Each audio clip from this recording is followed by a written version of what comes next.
I stared at the velvet box in my nightstand drawer. Inside was a diamond that represented 3 years of overtime, skipped lunches, and a dream of a white picket fence. I had every penny saved for the down payment on the house Sarah wanted. We were supposed to be a team. The front door clicked open. My heart did a nervous dance. "Sarah, you're home." She walked in, pulling a designer suitcase I didn't recognize. She didn't rush into my arms. She didn't even smile. "Hey, Liam," she said, her voice flat. "I'm exhausted." Tokyo was a lot. I stepped closer to hug her, but she flinched, turning her cheek so my kiss landed on her ear. A sharp, expensive scent hit me, sandalwood and musk. It wasn't her usual vanilla, it was a man's cologne. "You smell like a department store," I joked, trying to hide the knot forming in my stomach. "Mister."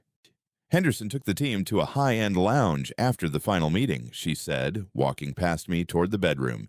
"The smell probably stuck to my clothes. Can you get me a glass of water?" I followed her. "How was the trip? Did you get the promotion?" "We'll see. Henderson said I made a great impression on the investors." She started unpacking. As she pulled out a silk blouse, a small teal jewelry box tumbled onto the carpet. It had a white ribbon. My heart stopped. I picked it up before she could. "What's this, Sarah? I didn't see this in your budget." She froze, her back to me. "It's nothing. A gift from the firm." "The firm gives out $5,000 bracelets?" I opened the box. The gold links sparkled under the bedroom light. "This is from a boutique in Ginza." I saw the receipt sticking out of the side pocket, Sarah. "It has Henderson's name on it." She turned around, her face hardening. No guilt, no tears, just a cold, calculated stare. "Put it back, Liam." "Did you sleep with him?" My voice cracked. "Tell me you didn't." She sighed, sitting on the edge of the bed as if she were explaining a grocery list. "It was a business trip, Liam, high stakes. Henderson needed to know I was fully committed to the company's vision, to him." "Committed? You're engaged to me. We have a house fund," I screamed, the walls of our apartment feeling like they were closing in. "That house fund is a joke," she snapped. "We'd be paying a mortgage for 30 years. With this promotion, I get a 6-figure bonus. We can buy the house in cash. I did this for us, Liam, for our future." "You slept with another man for a bonus." I felt a wave of nausea. "You call that a sacrifice?" "I call it a strategic move," she said, crossing her arms. "Don't be so dramatic. It was one night in a hotel room. It's just sex, Liam. It's a career tool. You should be happy I'm willing to go that far to make sure we're successful." "I don't even know who you are," I whispered. The woman who used to bake cookies with me and talk about naming our kids was gone. In her place stood a stranger with ice in her veins. "I'm the woman who is tired of being middle class," she said. "Now, are you going to grow up and let me shower, or are you going to keep whining?" I looked at the diamond ring in the drawer, then back at her. The love I felt for 3 years didn't just fade. It turned to ash.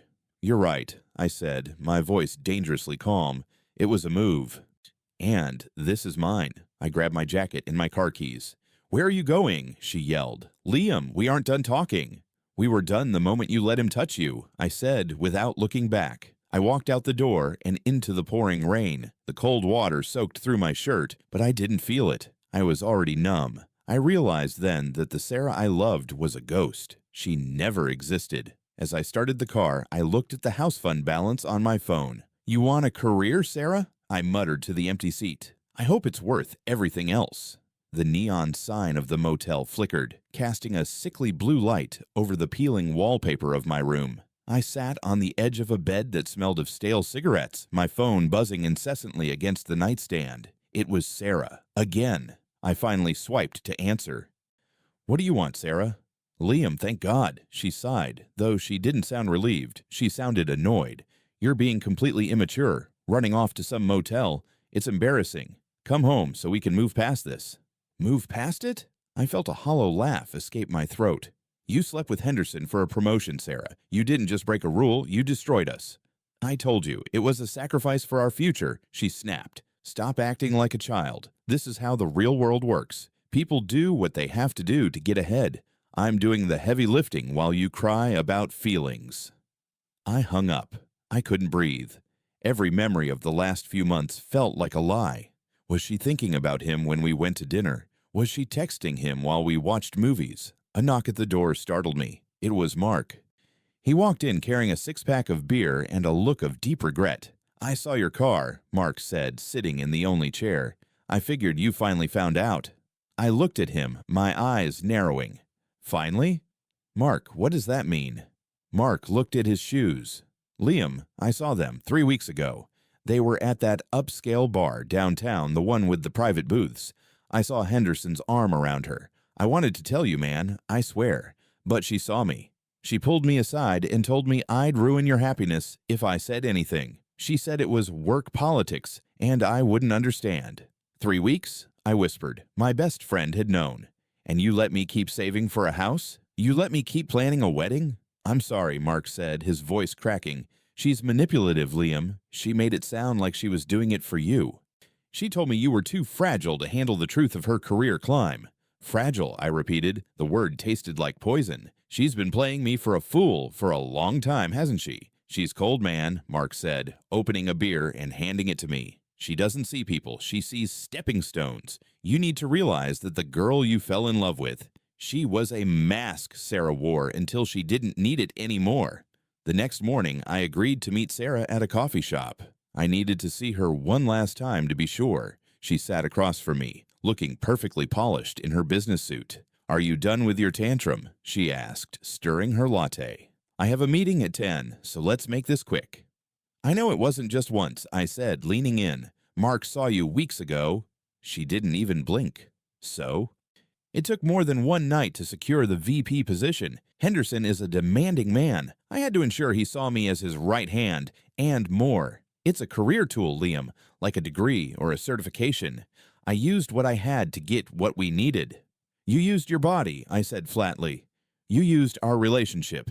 "I used an asset," she corrected, "and frankly, I expected more support. A real man would be proud of a woman who can navigate the corporate jungle this way. You're just proving you aren't on my level. You're stuck in some fairy tale about true love while I'm building an empire." "An empire built on a bed in Tokyo?" I asked. She leaned forward, her eyes flashing with a terrifying pride. "Yes, and if you can't handle being the husband of a powerful woman, then maybe you are as weak as Henderson says you are. He told me I deserve someone who understands the price of power. I thought that could be you, but look at you. You're just a designer who draws houses he can't afford." I stared at her. There was no sadness in her eyes. There was no regret. She genuinely believed she was a hero for betraying me. She felt pride in her sacrifice. "You're right," I said, standing up. "I'm not on your level. I still have a soul." "Liam, sit down," she commanded. "Don't walk away from this life. You'll have nothing." "I already have nothing," I said, looking at the stranger in the designer suit. "Because I never had you. I had a shark in a dress." I walked out of the shop, her voice calling my name with frustration, not love. The realization hit me like a physical blow. She would never feel sorry. And that was why I had to destroy her. I didn't scream.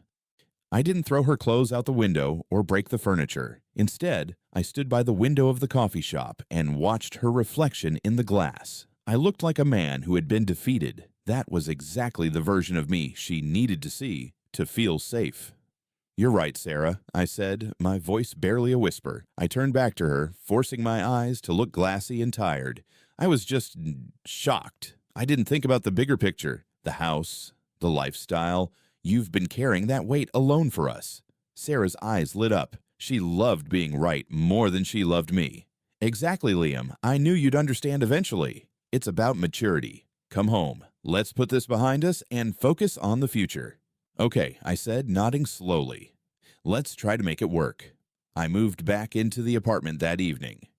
She thought she had won. While she was out at late-night strategy meetings with Henderson, I sat at my laptop in the guest room. My fingers danced across the keys with a purpose I hadn't felt in years. Our joint account held nearly $80,000, the majority of which came from my design bonuses and the inheritance my father left me. Sarah had spent most of her salary on designer bags and heels to look the part for her boss. "Are you coming to bed, Liam?" Sarah called out from the bedroom, her voice sounding muffled and impatient. "Just finishing a floor plan for a client." I lied. I hit the final confirm button on the banking portal. The screen flashed. Transfer successful. The money was now sitting in a private offshore account she couldn't touch. The next day, I found what I really needed.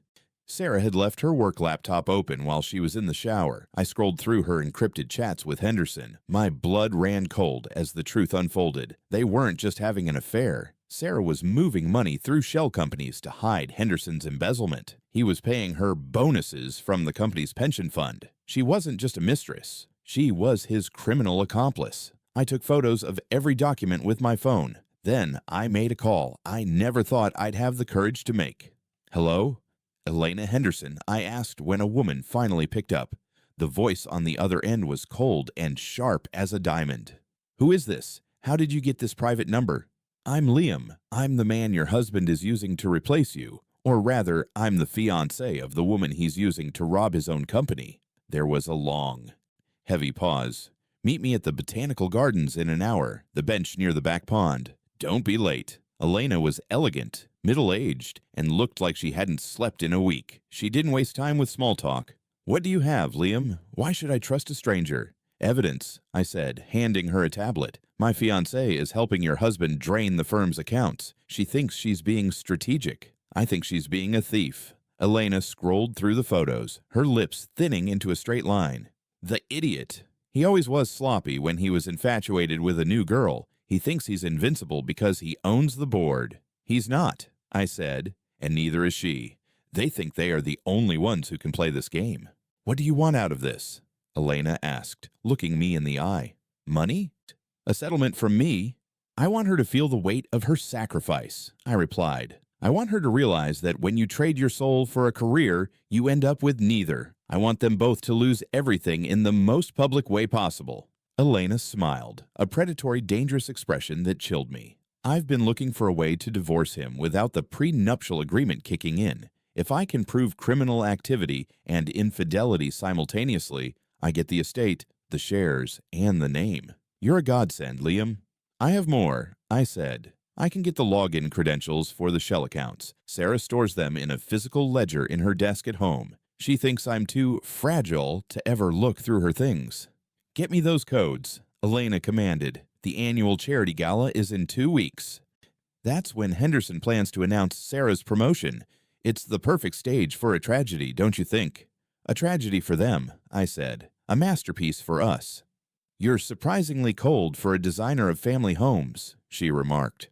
"I learned from the best," I said, thinking of Sarah's cold face. "She told me to grow up, so I grew up. I stopped building houses and started building a cage." "Don't let her suspect anything," Elena warned. "Keep playing the loyal fiancé." "I've been practicing my lines every day," I assured her. The ballroom was a sea of glittering silk and expensive champagne. I adjusted my bow tie in the mirror, watching Sarah behind me. She looked stunning in a deep emerald gown, her eyes shining with a hunger for power I'd once mistaken for passion. "Fix your collar, Liam," she said, and not looking at my face. "You're representing me tonight. This is the biggest night of my life. Don't look so miserable." "I'm just taking it all in, Sarah," I replied quietly. "You've worked so hard for this, or sacrificed so much, I should say." She smirked, applying a final layer of crimson lipstick. "Exactly. And once they announce my name as vice president, all those little fights we had will seem so petty. You'll be thanking me when we're living in a penthouse. Just stay by my side and look supportive. I'll be right where I need to be," I promised. As we entered the main hall, the crowd parted for her. She walked like she already owned the building. Mr. Henderson was standing near the stage, surrounded by investors. He saw us and waved us over, a smug, predatory grin on his face. "Liam, good to see you," Henderson said, extending a hand. His grip was firm, a silent power play. "Sarah tells me you've finally come around to our way of thinking. Smart man. Supporting a talent like her is a full-time job." "I've learned a lot lately, Mr. Henderson," I said, shaking his hand, "especially about how you run your business. It's eye-opening." "That's the spirit," Henderson laughed, patting my shoulder. He turned to Sarah, his eyes lingering too long on her neckline. "Are you ready for the big moment, my dear?" "I've never been more ready," she whispered. She leaned toward me, her voice a sharp hiss. "Go find a seat at the back, Liam. I need to network with the board before the presentation starts. Don't embarrass me by hovering." "I wouldn't dream of it," I said, stepping back into the shadows. I saw Elena Henderson across the room. She caught my eye and gave a nearly invisible nod. She was holding a small remote in her hand, her face a mask of cold elegance. The trap was set, the lights dimmed, and Henderson walked up to the podium. "Ladies and gentlemen," he boomed into the microphone, "tonight we celebrate growth. We celebrate the future of this firm. Before we announce our newest vice president, I want to show you a video that represents the dedication and personal commitment our team brings to the table." Sarah stood at the front, her chest puffed out, a victory smile plastered on her face. She looked like she was on top of the world. The massive projector screen lowered. The room went quiet as the video began. But there was no corporate music. There were no graphs of projected earnings. Instead, a giant screenshot of a text message appeared. "Henderson, Tokyo was incredible. You're much better at negotiating than the other candidates. Sarah, I told you I'd do anything for that VP seat. Liam has no idea. He thinks I'm working late." A gasp rippled through the room. Sarah's smile vanished. She turned toward the screen, her eyes widening in horror. "What is this?" Henderson shouted, turning to the tech booth. "Turn it off, now!" But the slides kept moving. Next came the bank statements, the shell companies, the diverted pension funds, and the signatures of both Henderson and Sarah. The evidence of their embezzlement was displayed in 50-foot-tall letters for every investor and board member to see. "This is a mistake," Sarah screamed, her voice cracking. "This is a fabrication." Elena Henderson stepped onto the stage, her heels clicking loudly in the dead silence. She took the microphone from her husband's trembling hand. "It's no mistake, Arthur," Elena said, her voice echoing with authority. "These are the records I'm handing over to the police and the SEC tomorrow morning, along with my filing for a contested divorce. I'm taking the estate, the firm's shares, and everything else you stole from this family." The room erupted into chaos. Security guards moved toward the stage. Sarah stood frozen in the spotlight, her career crumbling into dust in front of the most influential people in the city. I walked slowly through the crowd, stopping right in front of her. She looked at me, her face pale, her lips trembling. "Liam, you did this?" she whispered, her voice shaking. "Why? I did it for us. I told you it was for our future." I reached into my pocket and pulled out the velvet box. I took the diamond ring, the one I had spent years saving for, and pressed it into her shaking palm. "You told me to be a man, Sarah," I said, my voice calm and steady. "You told me to understand the price of power. Well, I finally do. This ring was my future, but you traded it for a title that doesn't exist anymore." "Liam, please," she sobbed, grabbing my sleeve. "We can fix this. I can explain everything to the board." "There's nothing to explain," I said, leaning in so only she could hear me. "You said sleeping with him wasn't betrayal, it was a career sacrifice. So think of this as a sacrifice too. I'm sacrificing you to save my own life." I pulled my arm away from her grasp. "I hope the promotion was worth it, Sarah," I whispered. I turned my back on her and walked out of the gala. As the doors closed behind me, I could hear the sounds of her world falling apart. For the first time in months, the air felt clean. The dust from the gala hadn't even settled before the news cycle swallowed Sarah whole. Henderson, ever the coward, issued a press release within 48 hours. He claimed he was a victim of a rogue employee who manipulated financial records. He fired her via a public memo. It didn't save him. The board forced him out by the end of the week, but it left Sarah radioactive. 3 weeks later, there was a frantic, heavy knocking at my door. I opened it to find Sarah. Her designer gown was gone, replaced by a wrinkled trench coat. Her eyes were puffy, and her hair was a mess. "Liam, please," she sobbed, trying to push past me. "I have nowhere else to go. The bank froze my personal accounts. My landlord gave me an eviction notice because of the legal scandal. Everything is falling apart." I stood firmly in the doorway, blocking her path. "Why are you here, Sarah? Go to the VP office you wanted so badly." "Don't be cruel," she cried, clutching my arm. "Henderson lied about everything. He groomed me, Liam. He manipulated my ambition and used me. I was a victim of his power. You have to believe me. You're the only good person I know." I pulled my arm back, looking at her with genuine pity. "Victim, a month ago, you told me I was fragile for having a conscience. You told me sleeping with him was a strategic career tool. Did the tool break, Sarah?" "I was confused," she shrieked. "I thought I was doing what it took to win. But I see now that you were the only thing that mattered. We can go back to how it was. We can take that house fund and start over in a new city." "The house fund is gone, Sarah," I said calmly. She froze, her tears stopping midstream. What? What do you mean gone? That was $80,000. I moved it, I replied. It was mostly my money, remember? I used it to lease a small studio space downtown. I've started my own architectural firm. Mark is working with me. We already have 3 residential contracts. You stole our future to start a business? She whispered, her face twisting in anger. No, I corrected her. I invested in a future that didn't include a trader. I used my assets to move ahead. Isn't that what you taught me?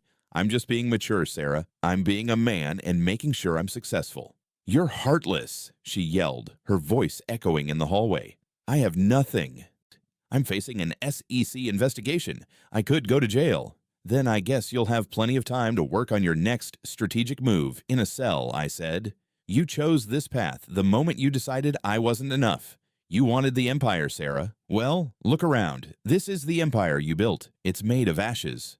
Liam, please, she whispered, dropping to her knees. I'm sorry. I'm so sorry.